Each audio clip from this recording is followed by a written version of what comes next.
Kadiri sir మాది. కాద్రి లక్ష్మీనరసింహ స్వామి అన్నటువంటి పవిత్రమైన ప్రదేశం మాది. ఈరోజు చాలామంది కదిరి గురించి నానా రకాలుగా మాట్లాడుతున్నారు సార్. కదిరిలో వ్యభిచారం బాగా ఎక్కువ జరుగుతుంది.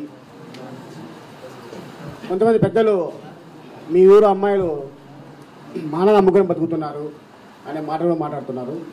ఇది మాకు చాలా బాధాకర విషయం. ఇక్కడ మానాలు అమ్ముకొని బతకట్లేదు సార్, మానాలను అమ్ముకునేలా చేస్తున్నారు ఈ ప్రజాప్రతినిధులు.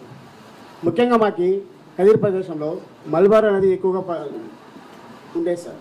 అంటే రేషన్ మల్బరీ. ఇప్పుడు ఏమేమిందంటే అక్కడ సిల్క్ మాకు వాటర్ సోర్స్ తక్కువ ఉండడం వల్ల ఆ ఒక పంట కూడా రావట్లేదు. ఇంకా వేరుశనగ పంట కూడా మాకు రావట్లేదు. ఈరోజు పాలకులు మా కదిరి యొక్క రాజకీయాలు ఒక వ్యక్తి చుట్టూ తిరుగుతుంటారు సార్.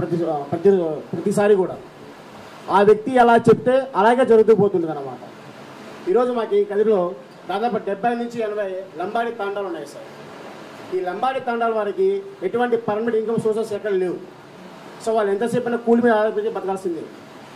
వీళ్ళని ఎన్కాష్ చేసుకోవడానికి ఎక్కడి నుంచో కదిరి ప్రాంతానికి వచ్చి వాళ్ళని ప్రలోభ పెట్టి మీకు దుబాయ్ పంపించి మంచి ఉద్యోగం ఇప్పిస్తాము, మీ యొక్క జీవితాలు చాలా బాగుంటాయని నమ్మించి వాళ్ళని తీసుకెళ్ళి బొంబాయిలో అమ్మేస్తున్నారు సార్. వాళ్ళు అక్కడ బయటికి రాలేని పరిస్థితులు ఉండి ఇంట్లో వాళ్ళకి చెప్పుకోలేక అక్కడ నానా నరకాలు పడుతూ నానా రోగాలకు గురవుతూ వాళ్ళ ఊరికి రావడానికి కూడా ఎంతో వివక్షకు గురి అవుతున్నారు సార్ వీళ్ళు. సో వీటిపైన మా కదిరి ప్రాంతంలో రెడ్స్ స్వచ్ఛంద సంస్థ భానుజ గారు దీని గురించి ఆమె దగ్గర సమగ్రమైన సమాచారం ఉందని తెలియజేస్తున్నాను సార్.